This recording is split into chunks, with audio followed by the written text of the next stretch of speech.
Now, so I'm taking a look here at the car hunt Riot for the SCG 003S, which just rolls right off the tongue. So yeah, I have a 5% run, which is in around the low 149.5s at the moment. But I just wanted to kind of give a run, and yeah, I'm trying to improve my time a bit to make sure I get my rewards, and also to chuck up a run to give some tips and advice on it. One thing at the start, by the way, on these weird panel things, I find it way better to not accelerate at the start. So here, just like literally leave off the accelerator just for a second so that the car flattens down onto the ground. If you hold the accelerator, I find, yeah, the car gets a bit bouncy at the start. And just obviously do what you can to try and avoid the AI here as much as possible to start. You want to make sure and stop your nitroing just enough so that you have the shockwave nitro ability to regain the speed up here onto the straight. Just try and get your car back up to the 230 if you can.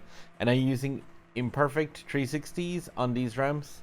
If you're fine with doing it, work away and do them. If not, yeah, obviously just a normal nitro forward on there. You'll gain like a small bit less nitro.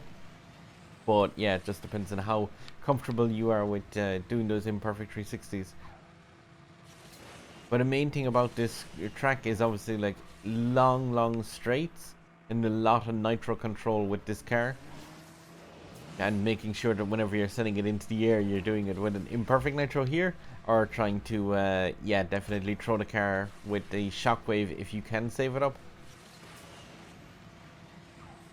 But again, like this track is filled with lots of crazy straights.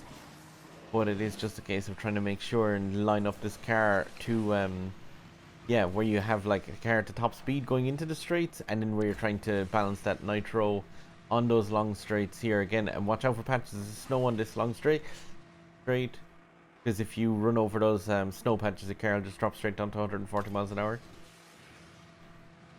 And at the end here, as you're coming up, watch out for the red van on the left hand side.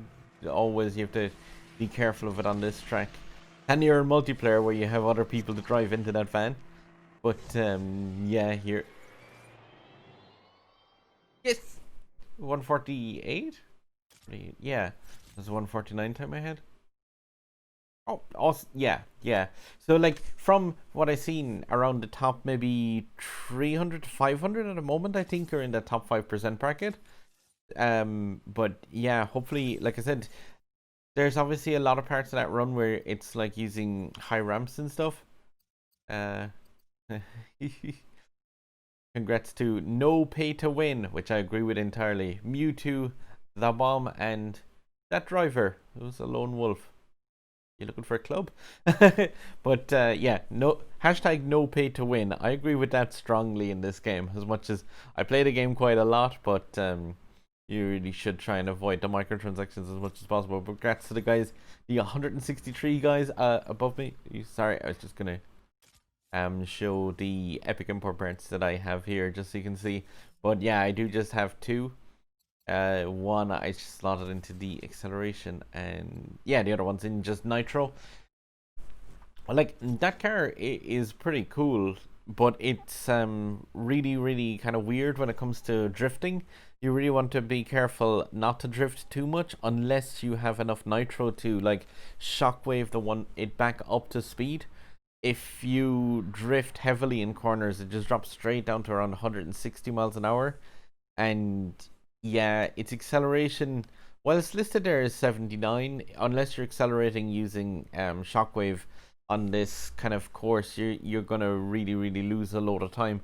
So just be careful if you're drifting anywhere where you're not like, where you don't have the nitro, I mean, to get the car back up to speed again straight away.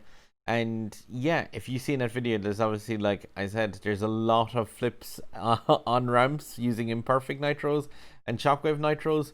So like, if any of those are causing you issues, I hit off the rocks a couple of times on that going into the straight on the lower part of the back part of the course. I'd say like around 60% of the way through it, I just cracked off the rocks a bunch of times there. But yeah, if you're having trouble doing that and you want to just do this like an easier run, obviously just leave out some of those kind of more dangerous ones where you're having trouble with it.